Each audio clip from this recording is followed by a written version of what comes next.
Morning students, आज हम पढ़ेंगे सोशल स्टडीज़ क्लास 8th का चैप्टर नंबर 2, ज्योग्राफी का chapter number 2, land, soil, water, natural vegetation and wildlife. Land means भूमि, soil means मिट्टी, water means पानी, natural vegetation means प्राकृतिक वनस्पति एंड वाइल्ड लाइफ यानी वन्य जीवन। Land, soil, water, natural vegetation and wildlife are the main resources for all form of life on the earth। पृथ्वी पर जितने भी जीवन है, जितना भी जीवन है, उन वो सब का मेन रिसोर्सेज है भूमि, मिट्टी, पानी और नेचुरल वनस्पति और वन्य जीवन। ये सब मुख्य स्रोत हैं।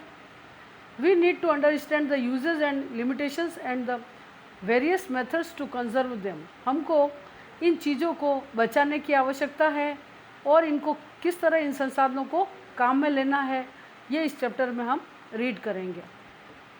लैंड, लैंड मीन्स भूमि। The most important resources on the earth is land. It is covering nearly 30% of the earth is surface, out of which only a small area is inhabitable. Nearly 1/3 area is habitable and the rest of the region is not habitable. There is an uneven distribution of population on habited land area due to the following factors: variation in characteristics of land and climate. Next page. Uneven topography.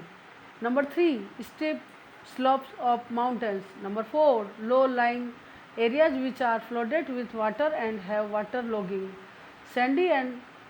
Number 5, sandy and desert area.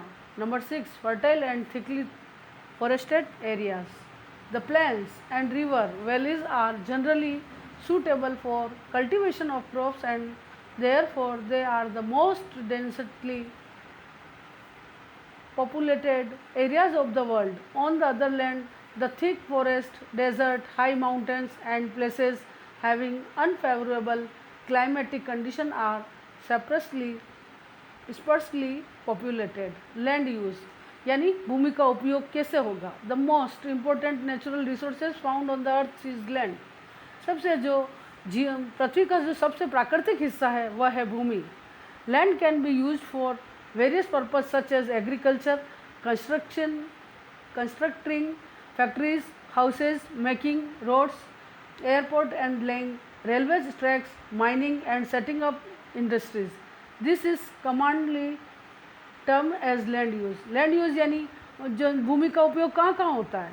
कृषि में, विनिर्माण कार्य में, factories यानी कल कारखानों में और मेकिंग रोड्स और सड़क निर्माण में, एयरपोर्ट यानी हवाई निर्माण में, हवाई यातायात के लिए, एंड लेइंग रेलवे ट्रैक्स और रेलवे की जो ट्रैक्स लाइन है उसके लिए, माइनिंग यानी कारखानों के लिए और खदानों के लिए, एंड सेटिंग अप इंडस्ट्रीज़ और कल कारखानों की स्थापना के लिए भूमि का उपयोग होता है।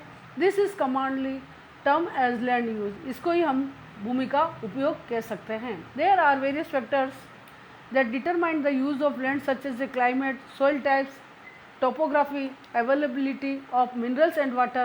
Besides these geographical factors, certain human factors such as government policies, technological development, etc. play a very important role in determining the land use pattern. On the basis of ownership of land, it can be divided into two types: private land and community land.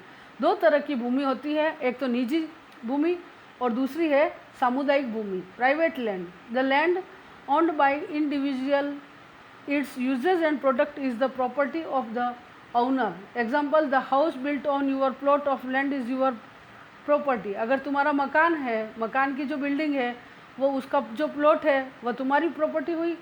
And is private land, इसको हम निजी संपत्ति, निजी भूमि कह सकते हैं। Community land, the land which is not owned by an individual but by a community. जब कोई भूमि किसी व्यक्ति विशेष की न होकर किसी समुदाय की होती है, किसी समाज की होती है, तो उसको हम कम्युनिटी लैंड कह सकते हैं। This land is commonly used for recreation, parks, shopping centers, hospital, school, etc. This community land is also called common property resources. Example, the clubs, community centers are some of the community land whose benefits are enjoyed by a large number of people. Therefore, it is also known as the common property resource.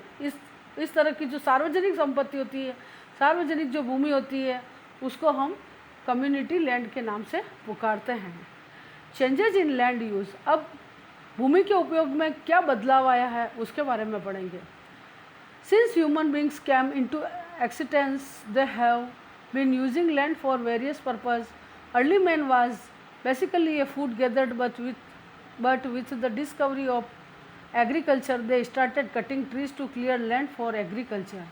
With the discovery of metal, जब व्यक्ति ने discovery of metal यानी खोज की, इस्पात की, they started mining and eventually with the development of science and technology, man has changed the use of land to fulfill the demands and the needs of growing population.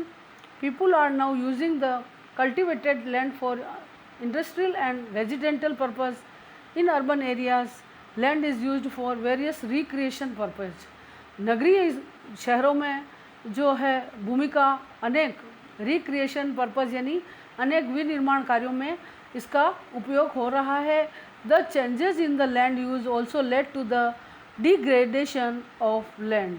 It has also led to desertification, landslides, soil erosion and this has become a threat to the environment. भूमि का कटाव, soil erosion यानी मिट्टी का कटाव, landslides यानी भूमि की जो खरपतवार, जो क्या कहना चाहिए लैंडस्लाइड्स, डिक सर्टिफिकेशन जिसका कोई फिक्स नहीं हुआ है कि ये किसका है क्या है, बिना सर्टिफिकेट किया, बिना उसको घोषित किया, and this become a threat to the environment. Factors responsible for change in land use: expanding agriculture areas, building residential housing complex, building rocks and dams, building commercial areas such as markets, school, hospital, etc., building factories and industries, building recreational activities complex such as parks, community centers, swimming pools, sports complex, etc. जिनका factors responsible for change in land use. अब है landslides. Landslides are the geographical phenomenon where large masses of rocks, debris, topsoil of the earth moves or slides down a slope. This happens mainly in hilly or mountains area. There are various factors which are responsible for landslides. They are a long spell of rainfall can cause heavy landslides. जब बहुत अधिक बारिश होती है तो landslides इकट्ठी होती है. Erosion caused by reverse on ocean waves, यानी समुद्र में जब हवाएं चलती है, नदियों में जब हवाएं चलती है तो लैंडस्लाइड्स यानी भूमि जो है रफ होती है. Areas prone to earthquakes, flood and volcanic eruptions, loss or absence of vegetative growth and soil nutrients. Human factors such as construction, deforestation, blasting for mines, vibration caused by heavy machinery, etc. There are various effects of landslides such as, next page number 138, damage to life and property on large scale. Road and rail communication is disrupted and large areas are isolated. Power transmission and telecom system is disrupted. Conservation of land. अब भूमि का संरक्षण कैसे हो उसके बारे में हम पढ़ेंगे. The land availability is getting limited due to increasing population and overuse of land. There is large scale destruction of forest, i.e. deforestation, which has led to desertification and erosion of soil. It is important that land should be conserved, and the various ways by which it can be done are planting more trees, i.e. Afforestation, बहुत अधिक पेड़ उगाना, इसको बोलते हैं afforestation. Over grazing should be control, which can be done by creating more pasture land. Number 3, thorny bushes should be grown so that sand dunes can be established. Number 4, use of pesticides and chemical fertilizer should be minimized. अधिक रासायनिक खाद और उर्वरकों का उपयोग करके भूमि के कटाव को रोकना भूमि कंजर्वेशन के अंतर्गत आएगा. Modern technological methods should be used in mining activities to minimize land degradation. Soil means mitti. Soil is a very important natural resources on the earth surface, which is important for all the living organism. मिट्टी जो है वह एक बहुत ही महत्वपूर्ण प्राकृतिक संसाधन है जो पृथ्वी की ऊपरी सतह पर पाया जाता है. The thin topmost layer of the earth's surface made up of weathered rock particles, decayed matter of plants and animal is soil. भूमि का जो सबसे ऊपरी हिस्सा है वह मिट्टी से है, जुड़ा हुआ है, मिट्टी उसके ऊपर पाई गई है. It makes thousands of years for soil to be formed. इस मिट्टी आज जो स्वरूप हम देख रहे हैं उसको चेंज होने में बहुत अधिक कई वर्ष लग गए. It is a slow process, यह एक धीमी प्रक्रिया है.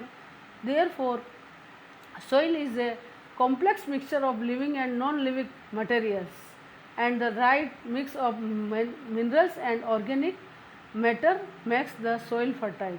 Factors of formation of soil.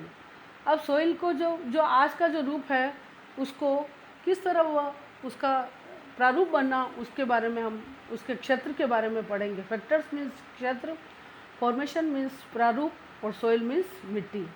There are various factors leading to the formation of soil. The various factors which lead to soil formation are topography, time taken for composition of soil formation, role of organic material, and these different from place to place. Layers of soil. अब जो मिट्टी है, मिट्टी की जो कितनी परतें हैं, कितने टाइप की मिट्टी है, उनके बारे में हम उनकी परतों के बारे में पढ़ेंगे. Number 1, the different layers of soil are: number 1, top soil, the uppermost layer which is rich in humus, which makes the soil fertile and provides nutrients to the plants. This layer can retain more water. Number 2, subsoil. This layer is more hard and compact and has lesser amount of humus. It contains more of sand, slate and clay. Number 3, weathered rock. It contains small pieces of rocks. Number 4, unweathered parent rock. Below the weathered rock there is a layer of hard rock called the bedrock. Types of soil. अब मिट्टी के प्रकार: alluvial soil यानी दुमट मिट्टी, fertile soil made up of clay and sand and slate. ये मिट्टी बहुत अधिक खाद युक्त होती है, और क्ले यानी मिट्टी से बनी हुई होती है, और सैंड एंड स्लीट रेत और क्ले और स्लीट से तैयार होती है. ब्लैक सोइल यानी काली मिट्टी, ब्लैक इन कलर, इसका कलर काला होता है. वेट एंड स्टिकी, गीली और चिकनी, एंड रिटेंस मॉइस्चर, और इसमें बहुत अधिक नमी होती है. But cracks when it becomes dry, लेकिन यह सूखते ही टूट जाती है, तरड़ पड़ जाती है. रेड सोइल यानी लाल मिट्टी, it has high iron content, hence is red in colour. लाल मिट्टी लाल कलर की होती है, उसमें बहुत अधिक मात्रा में आयरन होता है. Laterite soil, it is porous brown soil and it's less fertile, यह खाद, इसमें खाद नहीं होता है, और यह ब्राउन यानी भूरे रंग की होती है। डेजर्ट यानी रेगिस्तानी मिट्टी, it is loose porous coarse sandy soil. Mountain soil यानी पर्वतीय मिट्टी, it is brown soil with good texture and is rich is humus, it is very fertile. Degradation of soil and method of conservation, यानी अब मिट्टी को जो है कैसे संरक्षित करते हैं उसके बारे में हम पढ़ेंगे। The major threat to soil is the erosion and depletion of soil. Both natural and human factors are responsible for soil degradation. Soil erosion is mainly the removal of the topmost layer of soil due to floods, landslides, waves and human activities such as deforestation, overgrazing, rainwash and excessive use of chemical fertilizers and pesticides. This affects the fertility of soil. Next page, page number 140. Methods of soil conservation. अब मिट्टी को बचाने के लिए, मिट्टी को संरक्षण करने के लिए कौन कौन से तरीके जो हैं हम काम में लेंगे। Number 1, afforestation. Soil erosion can be checked by planting more trees. The roots of the trees hold the soil firmly and also control the flow of water, यानी बहुत अधिक पेड़ उगाना। दूसरा है mulching. The bare ground between crops is covered with the organic matter and drought resistance grasses. Once the grasses or vegetation covered the soil, it checks further soil erosion. Number 3, contour barriers. Along the contours of landstones, grass and other vegetation are used as barriers. It reduces the water flow and drainage are made in front of the barrier to collect water. पानी को रोकना barrier बनाकर, इसको बोलते हैं कंट्योर barriers, जो मिट्टी को बहने से रोकता है। Number 4, rock dams, check dams. दूसरा नाम क्या है? Check dams. Use pieces of rocks, बड़े बड़े जो चट्टानों के जो पीस होते हैं, are piled up in the uphill region in order to slow down the flow of water which also prevents the loss of soil. बड़े बड़े पत्थरों को लगाकर मिट्टी को बहने से रोकना, उसको बोलते हैं रॉक डैम्स। टेरेस फार्मिंग, यानी कैसी कृषि? सीढ़ी नुमा खेती। इन माउंटेनियस और hilly regions, broad flat steps और terrace are made to practise farming. Crops are planted on each step which prevents the flow of water, thus preventing soil erosion. Number 6, intercropping. Various leguminous crops are grown in alternate rows and several other crops management practices are adopted in order to minimize soil erosion. Number 7, contour ploughing. It is mainly practiced by ploughing parallel to the contours of hill slopes to form a natural barrier for water which flows down the slope. It helps in retaining the soil of a particular region. Number 8, shelter belts. In the dry or coastal arid regions, various rows of trees are planted in order to check the movement of wind in order to protect the soil. Besides the above given ways, farmers should use eco-friendly fertilizers and plant indigenous trees and shrubs which can significantly prevent erosion of soil. Water यानी पानी water is a very important renewable natural resources. पानी जो है एक बहुत ही नए रूप का एक प्राकृतिक संसाधन है। नियरली 3/4 ऑफ द अर्थ, 3/4 जो पृथ्वी का हिस्सा है, is covered with water and the rest is land. बाकी का जो बचा है हिस्सा है वह है भूमि, और पृथ्वी के 3/4 हिस्से में पानी ही पानी है। ओनली 1/4 जो हिस्सा है उसमें ओनली ज़मीन है, भूमि है। Therefore earth is known as a water watery planet, इसलिए अब हम पृथ्वी को वाटरी प्लानर के नाम से भी जानते हैं। It is believed that life began in ocean about 3.5 billion years ago. Today ocean cover near 2/3 of the earth's surface and provides a rice variety of plant and animal life. Water is also used by human beings for their daily needs, practicing agriculture in industries and for generating electricity. पानी का उपयोग कहाँ कहाँ होता है? एक तो कृषि, दूसरा इंडस्ट्रीज यानी कल कारखानों में, नंबर 3 विद्युत उत्पादन में। Without water food chain is not possible, बिना पानी के फूड चेन नहीं बन सकती, and it will disturb the ecosystem, और ये अपने सारे इकोसिस्टम को ख़राब हो जाएगा अगर पानी नहीं होगा। Plants also need water for their growth and they are the lifelines for the survival of human beings. The water present in the ocean is saline and hence not fit for human consumptions. Fresh water present on the earth is about 2.7%. आज की तारीख में जो है पृथ्वी पर जो है fresh water जो है वो ओनली 2.7% है, and nearly 70% of this water is in the form of glacier and ice sheets in Greenland, और 70% जो पानी है वो बर्फ़ के रूप में जमा हुआ है ग्रीनलैंड पर। अंटार्कटिका यानी ये जो महाद्वीप है Antarctica and in the mountable regions, और जो पर्वतीय क्षेत्र हैं which is inaccessible due to the location, only 1% of fresh water is available for human consumption in the form of ground water, surface water, lakes and river, and water vapor in the atmosphere.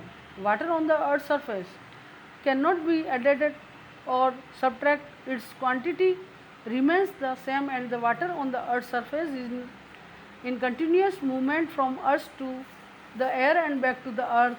The free movement responsible for this continuous process are evaporation, condensation, precipitation and runoff. This entire process is known as water cycle. Water used by human beings is not only used for drinking and washing but various other purposes such as agriculture, industries, generating hydroelectricity through reservoirs of dams. As the population is increasing, the demand for food, cash crops, timber, etc. is also rising. Urbanization and improving the living standards are the important factors leading to shortage in supply of fresh water, either due to drying up of water sources or pollution of water. Problems of water availability यानी पानी की उपलब्धता में क्या क्या समस्याएं हैं। Many parts of the world are facing the problem of water shortage. The main factors for this is uneven rainfall distribution. सबसे प्रमुख कारण जो है वो पानी की उपलब्धता का है कि कभी अधिक वर्षा होती है, कभी कम होता है। पानी का अनइवन रेनफॉल यानी क्या कहना चाहिए कि पानी जो है, बारिश जो है वो कहीं ज़्यादा होती है, कहीं कम होती है, कभी नहीं होती है, तो उसकी वजह से पानी की उपलब्धता में समस्याएं आती है। Throughout the year some areas receives very heavy rainfall. कुछ इलाकों में तो बहुत अधिक भारी वर्षा होती है, while some receives very scantily rainfall. कुछ एरिया में बहुत ही कम वर्षा होती है। ड्यू टू दिस, इस कारण से some areas face the problem of floods. कुछ इलाके तो बाढ़ की समस्या से ग्रसित है। And other face droughts. Large part of South Asia, Africa, north west Mexico, parts of South America and entire Australia face the shortage of fresh water supply.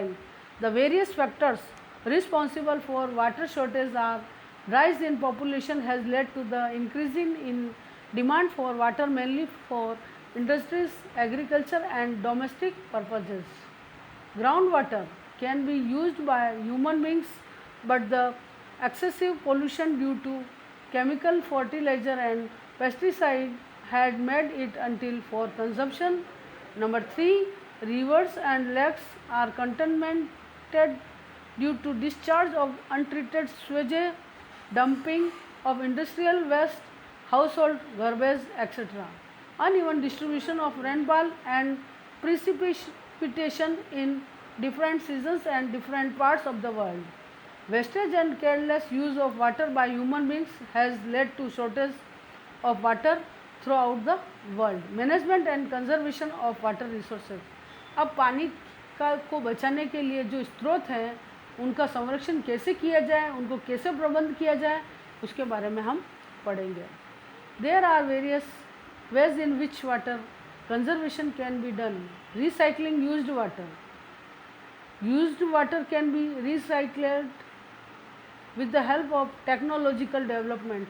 The polluted water should be treated before draining into rivers. Number 2, rainwater harvesting. The most efficient and now commonly used method to conserve water is rainwater harvesting. Normally rainwater gets wasted as it moves down the drain. In this method, rainwater is stored in used underground tanks and then the stored water is used as the when needed. Number 3, afforestation. The trees in the forest help to improve water economy for reducing water runoff and risk of floods. Forest and vegetation bind the soil and helps the soil in retaining water. Number 4, proper irrigation. Uchit Sichai. With the help of proper planning and schedule, one should know how much water is required to grow crops. The needs should be kept under control. Sprinklers should be used to save water. Proper canals should be made and lined up the order to minimize the losses by water seepage. Number 5, proper utilization of water for domestic purposes. The use of water at home should be done economically by checking leakage in pipes, reusing the water at home, utilizing RO wastewater for watering the plants, using a bucket of water for washing car instead of a house. All the various ways and means should be thought of to utilize water resources at home with economy. इस तरह हम पानी को बचा सकते हैं. बरसात के पानी को इकट्ठा करके घर में जो पानी हम आरओ से जो उसको क्लीन करते हैं उस पानी को वापस प्लांट्स में डालकर और इस तरह पानी के संरक्षण के कि ये जो मेथड है इसको हम काम में लेकर पानी के संरक्षण को बचा सकते हैं. अब है natural vegetation as a resources. We see various types of plants and vegetation growing naturally all around us. We see them in the form of forest, grassland, shrubs and various types of herbs and trees. They not only provide us with timber but also numerous useful products as well as aesthetic beauty. Plants and trees produce oxygen that we need to breathe. They also protect the soil and act as shelter belts, help in storing underground water and provide essential products for our everyday needs. Distribution of natural vegetation. अब है कि प्राकृतिक जो वनस्पति है उसको हम कैसे विभाजित करेंगे. The growth of different types of vegetation mainly depends on moisturizer and temperature. Depending on the above two factors, the 4 types of vegetations are: number 1 forest, number 2 grassland, number 3 scrubs और number 4 है tundra. A forest, areas receiving very heavy rainfall and has various types of trees. Number 2 grassland, areas which receive moderate rainfall. Number 3 scrubs, areas which receives low rainfall having thorny scrubs. Tundra, spare vegetation in cold polar region mainly consisting of mosses and lichens. Types of forest, अब क्या है जंगलों के प्रकार. Depending on when the trees shed their leaves, forest can be classified as evergreen and deciduous. अब 2 तरह के forest होते हैं, जंगल होते हैं. एक तो है हरे भरे जंगल और एंड डिसिड्यूस यानी सूखे हुए जंगल. 2 तरह के जंगल होते हैं. Number 1 evergreen.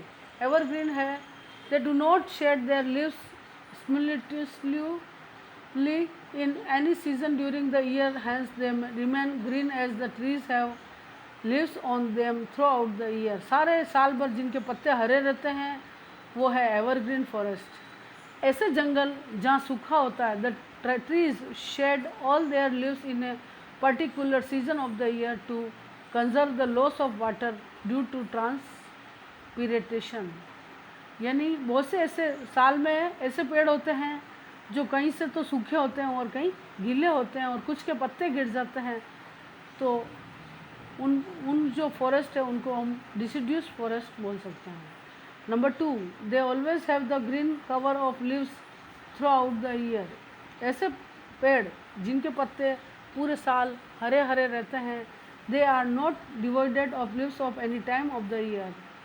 Number 2, deciduous forest, they look barren without the leaves in some particular months of the year and green some months। कुछ महीने ही इन फॉरेस्ट के जो पत्ते हैं, इन फॉरेस्ट के पेड़ों के जो पत्ते हैं वो कुछ समय के लिए तो हरे रहते हैं और सम पार्टिकुलर मंथ्स कुछ महीने विशेष में ये सूख जाते हैं।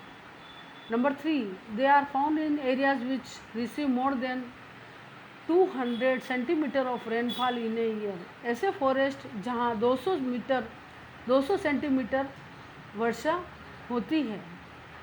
They are found in areas, ये ऐसे जंगल है ऐसे which receive between 75 to 150 centimetre of rainfall in a year, जहाँ 75 से 150 सेंटीमीटर प्रति वर्ष वर्षा होती है। नंबर 4,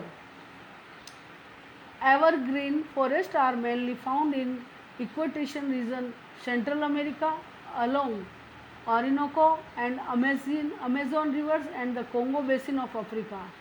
एवरग्रीन जो फॉरेस्ट है वो कोंगो बेसिन में, अफ्रीका के कोंगो बेसिन में पाए जाते हैं। इन इंडिया, भारत में, they are mainly found in north eastern Himalayas and the Western Ghats. और भारत में ये जो एवरग्रीन फॉरेस्ट है वो ओनली हिमालय में, नॉर्थ ईस्टर्न यानी उत्तरी पश्चिमोत्तर हिमालय में एंड द वेस्टर्न घाट्स और पश्चिमी घाटी में ये जो है फॉरेस्ट पाए गए हैं। इधर डिसिड्यूस फॉरेस्ट जो है are of 2 types of depending mainly on their location in different latitudes. Number 1, tropical forest और दूसरा है टेम्परेट फॉरेस्ट। ट्रॉपिकल फॉरेस्ट जो है वो है found in Chile, South America, South Africa and South Australia. Number 2 है टेम्परेट फॉरेस्ट, ये दूसरी तरह के जंगल है find in north central Europe, eastern Asia and eastern United states. Number 5, trees, इसके जो एग्जांपल है एवरग्रीन जो फॉरेस्ट है वह ट्रीज, पाइन, केडार और लार्च और एक्सेट्रा, ये 4 तरह के जो पेड़ होते हैं वो एवरग्रीन फॉरेस्ट के अंतर्गत अधिक मात्रा में पाए जाते हैं। और इधर डिसिड्यूस फॉरेस्ट जो है वहाँ मेपल, ओक, विलो एक्सेट्रा, इस तरह के जो पौधे हैं, इस तरह के जो पेड़ हैं वह इन जंगलों में पाए जाते हैं।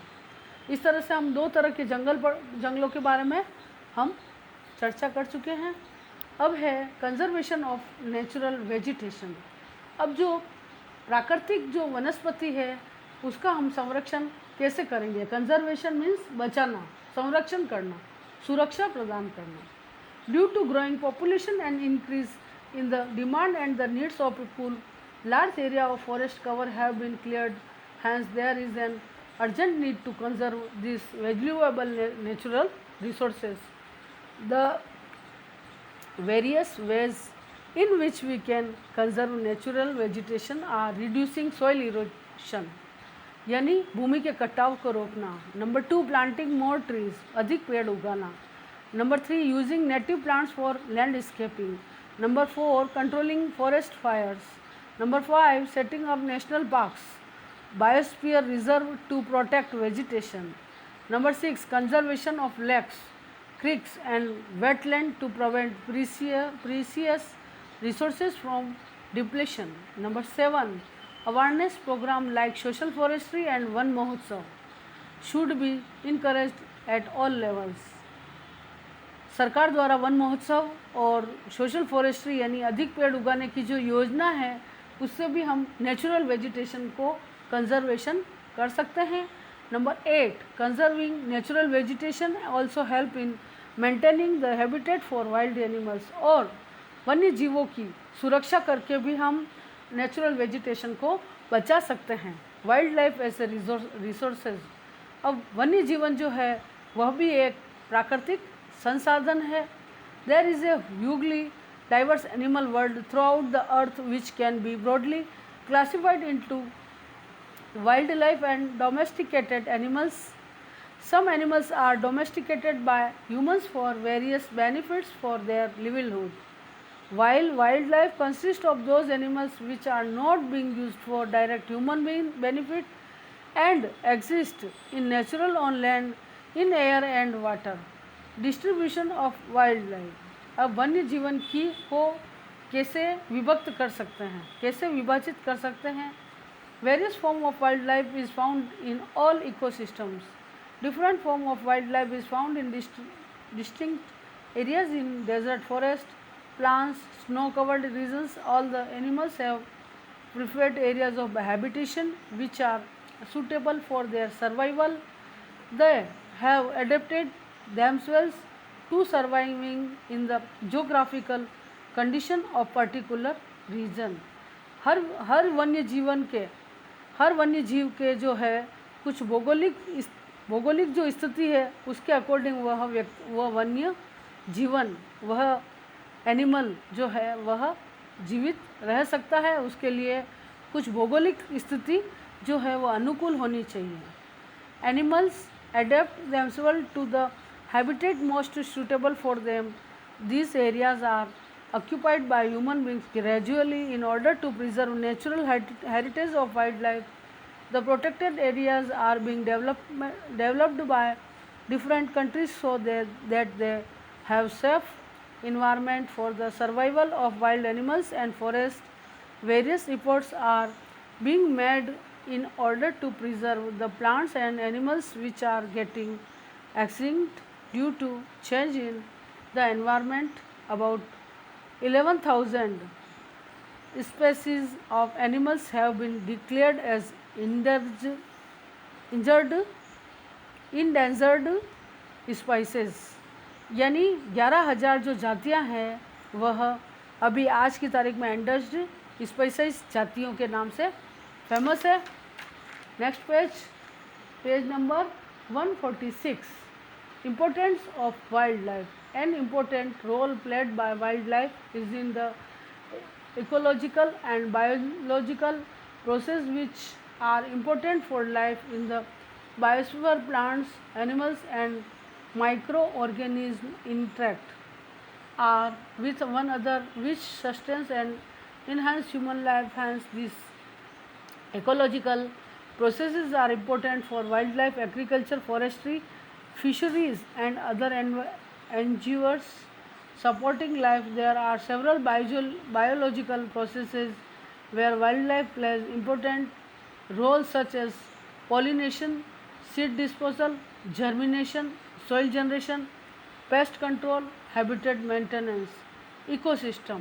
It is defined as a complex relationship between all the living resources and residents of an area including all forms of life, plants, animals, birds, fish, microorganisms, people and non-living resources, air, water, soil, etc. All the living and non-living organisms are interdependent and interrelated to one another, and if one disappeared the others would also be affected.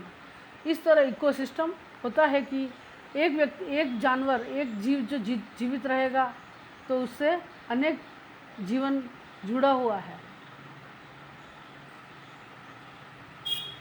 Conservation of wild life. अब वन्य जीवों की जो है उनका संरक्षण कैसे किया जाए उसके बारे में हम पढ़ेंगे। Forest are the natural habitat for wildlife and they help in maintaining the ecosystem. Many species of animal have become vulnerable or endangered, and some of these have either become extinct or are on the verge of extinction. Various human activities and natural factors accelerated the process of extinction. Factors responsible for loss of wildlife. अब वन्य जीवों के खोने के बहुत अधिक कारण हैं. फैक्टर्स रिस्पॉन्सिबल, बहुत अधिक कारण जिम्मेदार हैं. Some of natural and human factors responsible for loss of wildlife are deforestation. Cutting trees on a large scale in the forest have led to loss of vegetation which leads to loss of habitat for wild animals. Number 2, poaching. Wildlife animal poaching is mainly done for collection and illegal trading of skins, hides, nails, teeth, horns, feathers, etc. Some of the animals hunted for the same are lion, tiger, elephant, black buck, deer, crocodile, rhinoceros, snow leopard, ostrich and peacock. Efforts to conserve wildlife. Protection and conservation of national parks, wildlife sanctuaries and biosphere reserves. All the above are established in order to protect not only natural vegetation but wildlife also. Number 2, awareness of programs such as social forestry and Van Mahotsav should spread among various communities at rural and urban level. Number 3, school children should be taken to visit natural campus for bird watching and natural walks. Number 4, various countries have made stringent laws and declared certain traits related to skin, hides, nails and teeth of wild animals as punishable and illegal. Indian government has banned the killings of endangered birds and animals such as deer, great Indian bustard, peacocks, lion, tigers, etc. Number 5, an international convention CITES has been established that lists various species of animals and birds in which trading is prohibited. CITES, the Convention on International Trade in Endangered Species of Wild Flora and Fauna. It is an international agreement between government of various countries. Its main aim is to ensure that international trade to various wild animals and plants does not threaten their survival. The Worldwide Fund for Nature. It is an international non-governmental organization which works for various issues related to conservation, resource and restoration of environment. It is the world's largest conservation organization having more than 50 lakh supporters worldwide working in more than 100 countries. Next page. Yes, अब आप पढ़ेंगे ये world words. ये जो है word meaning है वो आपको लर्न करने हैं और ये सो है प्रैक्टिस टाइम. ये आपको इसका जो है बुक पार्ट है जो इसको आपको बुक में फिल करना है. यहाँ से लेके 1 से लेके 15 तक और बाकी इसके जो क्वेश्चन आंसर है वो मैं आपको इसका PDF बना के और आपको सेंड करूँगी जो आपको नोटबुक में करना है.